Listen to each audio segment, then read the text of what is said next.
What's happening, sports fans? Welcome back to another episode of Mom and Papa Joe. All right, it's game day weekend. How about a pork butt for some simple quesadillas and some garnaches and some tostadas? Let's go.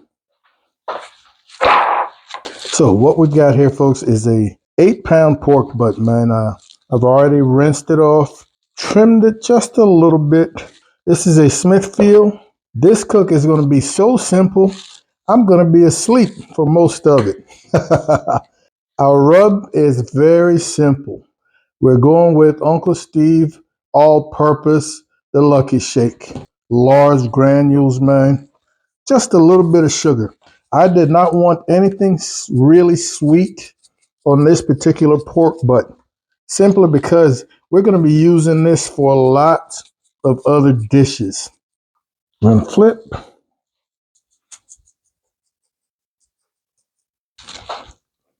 Folks, that is pretty much it. This is an overnight cook, like I mentioned. I'm going to be sleeping while this is cooking. That Traeger is outside, preheating. I'm going to be running it at 225 on super smoke overnight. I'm too lazy to set up lights and anything, so I'm not going to show me putting this on the pit. You will see this tomorrow morning, give or take 7, 8 o'clock or so. Right now it's going on 11 p.m. Actually, it's closer to 10:30 p.m. So we'll give this a couple of minutes to sweat in. It's going to go on the pit, and I will see you in the morning. All right, folks, we are at 10 hours, man. Slept well, and this is our first look. And it looks pretty much what I thought it would look like. I expected it to be dry, but I'm seeing some nice weeping there.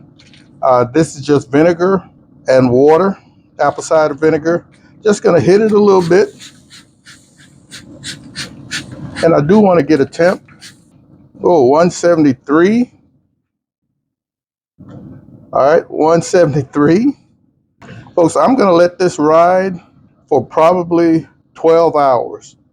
Then I'll probably wrap it in butcher paper. All right, here we are, folks, 12-hour mark. I've got some butcher paper that I've just put a little oil on.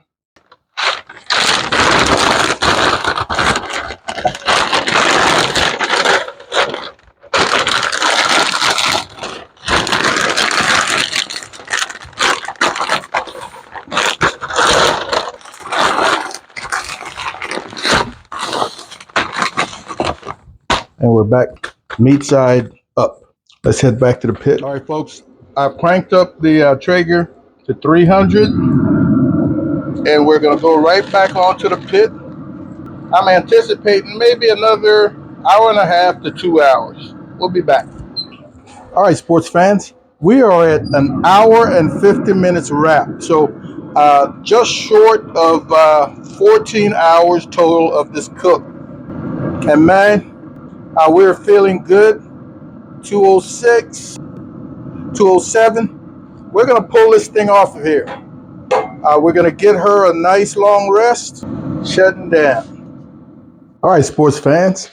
Man, change of plans. This pork butt has been resting for almost 3 hours, and Mom and I have decided that we're going to head out for the rest of the day. So if you've ever wondered about how long you can hold a pork butt, hot hold a pork butt, we're going to find out. So I'm not gonna process this pork butt today because we're gonna be back late this evening. I'm actually gonna put it in my electric warmer, and we'll see about it in the morning. So right now it's almost 3 o'clock, 3 p.m. We'll see when we process this in the morning what it's going to look like. So this is turned into some sort of a experiment now. Let's see how long we can hot hold a pork butt. So here's my little electric warmer, folks. I've got it preheated to 150, and I've got a small pan tray with some water in here just to create a little moisture, a little humidity. And our pork butt is just going to head in here, and I'll figure it out tomorrow. We'll see what we've got. All right, folks, it's been 18 hours since I put this pork butt in here, man. Let's see what we've got going. Our water pan is ran dry. Let's get her in the house. Let's see what this looks like. There's lots of liquid down there. So I'm about to make a mess.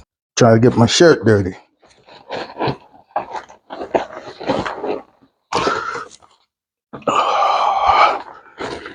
Our bark is definitely softened. But again, pulled pork, it's not that big a deal, man. We've still got some great juices. The texture is still awesome. Wow. I don't think there's going to be much waste because everything, man, has pretty much rendered. Oh, that's great texture. Folks, if there's any doubt in your mind, you ever run into a situation where you might have to hold a pork butt overnight, hot hold, have no fear. It will absolutely work. And folks, I will tell you, I'm pulling aside any larger pieces of fat that I might find. And man, there isn't a whole lot. I really don't want to totally break this down, but I definitely want you to see what the inside looks like. I want to compare the amount of throwaway that I'm finding. And like I mentioned earlier, there isn't going to be a whole lot. Folks, this thing is so tender, so juicy, man. And it's not a mushy texture. It's all good meat. That is all good meat. So, folks, in terms of waste, this is what we're looking like right there, man. That might be a couple of ounces. Now, let's give it a taste. See what that Uncle Steve Lucky Shake is really saying. Mm-hmm. Wow. Everybody go ahead, Mom. Mm-hmm. Folks, absolutely delicious. That Uncle Steve hits the spot. So there it is, ladies and gentlemen. This cooked morphed over the weekend into something that I did not expect. Ended up kind of being a bit of an experiment. And we were able to hot hold perfectly a pork butt for more than 18 hours. Absolutely delicious. That Uncle Steve did the trick. So if you ever run into an issue where you might have to hold a pork butt extra long, 150 degrees gets it done. Hell, this one for 18 hours. I want to thank you guys and gals for hanging out with Mom and Papa Joe. We absolutely appreciate it. Be on the lookout for another video coming very soon. In the meantime, Mom and I want you guys to take care of yourselves, love each other, and we'll see you when we see you. Holla.